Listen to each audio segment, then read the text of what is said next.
बोले राधा रमण सरकार की जय। माता देवहूति का वंश आगे नहीं चला।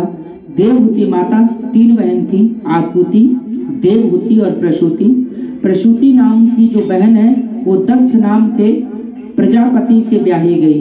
आकुति का विवाह रुचि प्रजापति के साथ हुआ। उन्हीं के यहाँ भगवान यज्ञ देव का प्रादुर्भाव हुआ। प्रसूति का विवाह दक्ष प्रजापति के साथ हुआ। ये दक्ष प्रजापति की कन्या का नाम है सती और इन्हीं महारानी सती का विवाह भगवान शंकर के साथ हुआ। सती महारानी अनाहुत होने के बाद भी दक्ष प्रजापति के यज्ञ मंडप में गई। शिव ने दक्ष को प्रणाम नहीं किया, इसलिए दक्ष शिव का द्वेष मानता है और सती महारानी यज्ञ मंडप में प्रवेश कर गई। वहां अपने पति का अनादर देख बस योगिनी में अपने शरीर को कहते हैं कि यज्ञ कुंड में अपने शरीर को भस्म करके नष्ट कर दिया। भगवान शंकर के गणों ने यज्ञ के विध्वंस करना चाहा, लेकिन यज्ञ के आचार्य भृगु मुनि ने अभिमंत्रित जल से उन सबको भगा दिया। सती का जाने का समाचार भगवान शिव को मिला। अपनी जटा को उखाड़कर जमीन पर पटक दिए। उससे वीरभद्र का नाम के वीर उत्पन्न हुए, जिसने आकर यज्ञ का विध्वंस किया और दक्ष को पकड़कर उसका मस्तक अलग कर दिया। देवताओं ने भगवान शंकर से प्रार्थना की। भगवान शिव जी पधारे और दक्ष प्रजापति को बकरे का मुख लगाया। भृगु आदि ऋषियों को भी दंडित किया।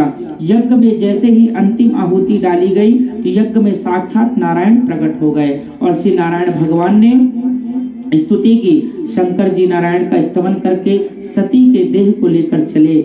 जहां जहां सती के शरीर का अंग प्रत्यंग गिरते चले गए, भगवान ने सुदर्शन चक्र छोड़ा और उस शरीर के अलग अलग भाग कर दिए और जहां जहां सती के अंग प्रत्यंग गिरते चले गए उसी जगह एक प्रकार की योगिनी पीठ बन गई। कहते हैं 51 शक्ति पीठ हो गई और जिससे हम शक्तिपीठ के नाम से जानने लगे। वहां जाकर मनुष्य कामनाओं को पूर्ण करने लगे।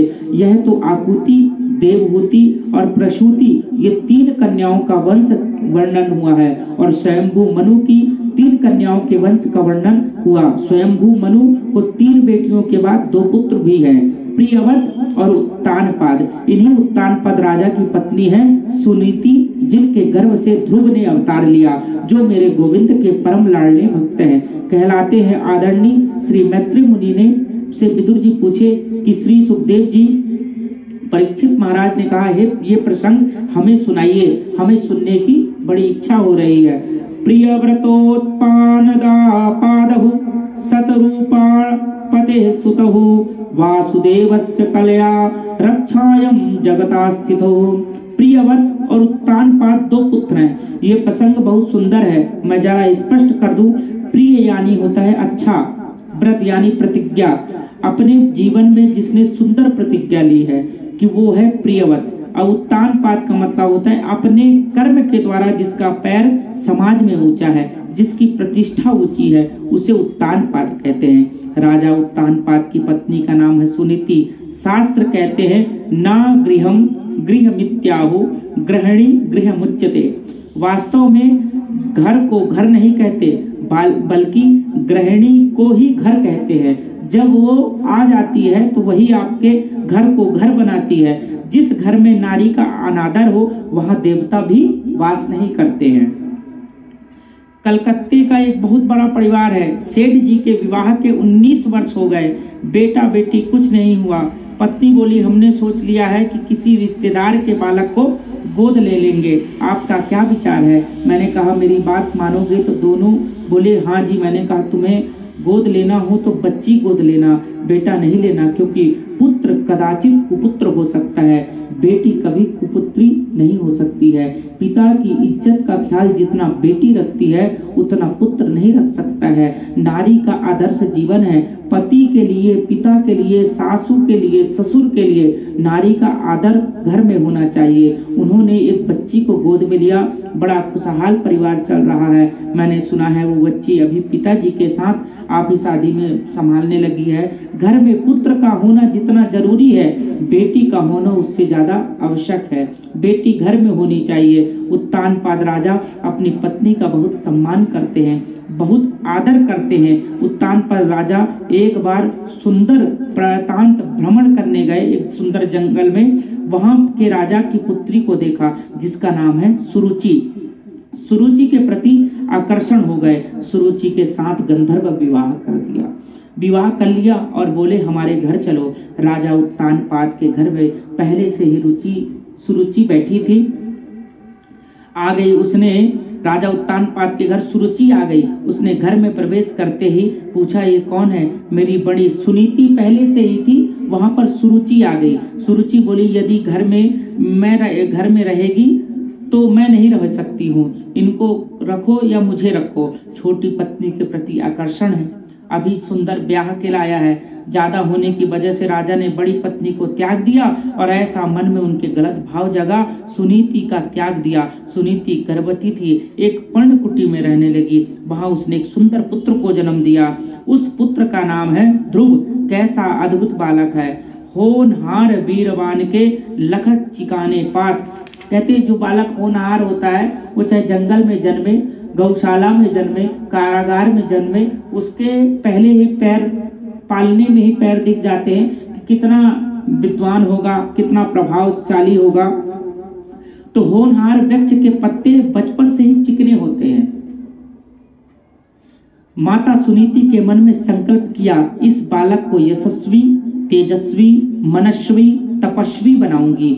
एक बात कहूं, स्त्री यदि चाहे तो घर को स्वर्ग बना सकती है, स्त्री चाहे तो घर को वैकुंठ बना सकती है, स्त्री चाहे तो घर को नरक का अड्डा भी बना सकती है। इसलिए हमारे वेदांत दर्शन में लिखा है बालक को माँ ही सबसे बड़ी गुरु होती है। माँ चाहे तो बालक को संत बना दे, माँ चाहे तो उसे ज्ञानी बना दे, माँ चाहे तो उसे भक्त बना दे, माँ चाहे तो जेब कतरा बना दे।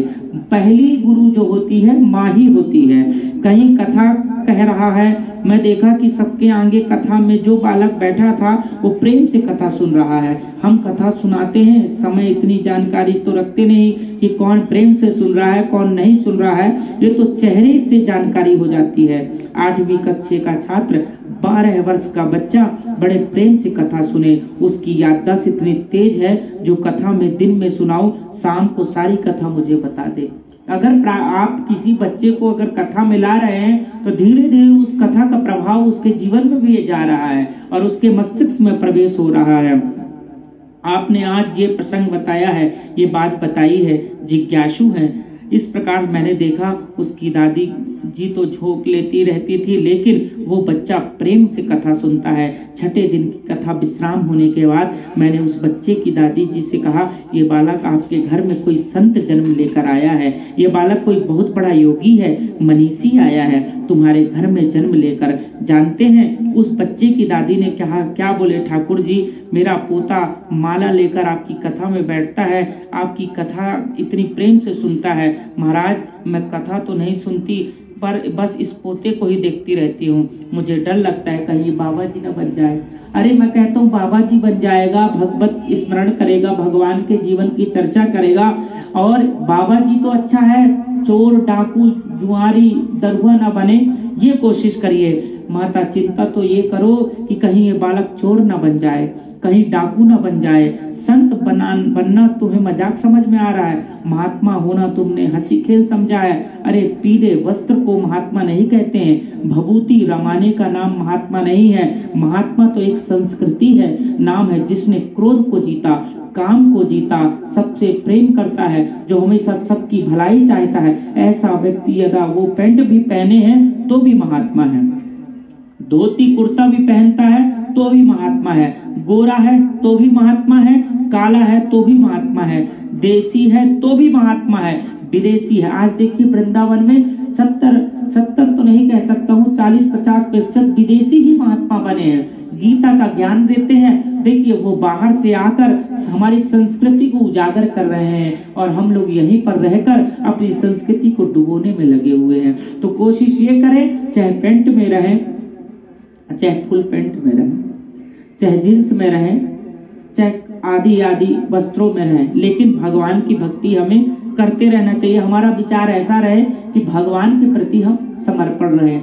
जब हम अकेले रहें तो भगवान का चिंतन करें, जब सबके साथ रहें तो भगवान की चर्चा करें, तो हमारी वाणी में दोष ही नहीं आएगा।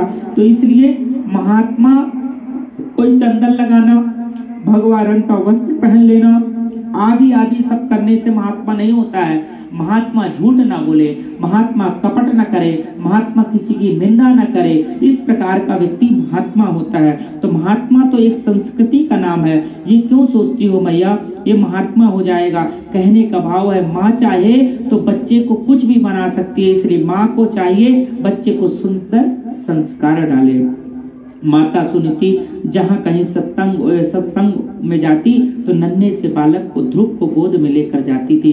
कहीं भी देखिए जब गर्भवती महिला हो तो 5 चीजें तो करना चाहिए। सबसे पहले गर्भ में हो तो झूठ न बोले, क्योंकि आप झूठ बोलोगे गर्भ में जो बालक है वो भी झूठ बोलेगा। दूसरी बात है गंदी चीजें न देखे, अच्छी चीजों को ही देखे, इधर उधर की पिक्चरें न देखे, है ना। जो भगवान के सुंदर वचनों को सुने, भागवत कथा सीखे तो उसकी वाणी भी प्रबल होगी, मधुर भाषी होगा, सत्यवाचन होगा। तीसरा बात है दान देने की कोशिश करे, जितना दान देगी उतना ही उसका पुत्र भी अच्छा दानी बनेगा। क्रोध न करे, क्रोध ज्यादा नहीं करना चाहिए। क्रोध करेगा तो वो बालक भी क्रोध करेगा। अब जब क्रोध करेगा उस क्रोध से आपकी जितनी भी चीजें हैं सब नष्ट हो जाती हैं। कहते जितना भी आप पुण्य अर्जित करते हैं और आप 1 मिनट के क्रोध में सब कुछ नष्ट कर देते हैं, क्योंकि जब आपको क्रोध आता है तो आपको खुद नहीं पता रहता है कि आपने क्या बोल दिया है। इसके बाद ज्यादा भोजन भी ना करें। ज्यादा भोजन करने से ज्यादा आलसी आप हो जाओगे, आलसी हो जाओगे तो सोते रहोगे। तो ये 5 क्रिया गर्भवती महिलाओं को करना चाहिए। और माँ बच्चे को कुछ भी बना सकती है, माँ सब कुछ बना सकती है। इस संसार में ऐसी कोई चीज नहीं है, माँ ही सबसे पहली गुरु होती है।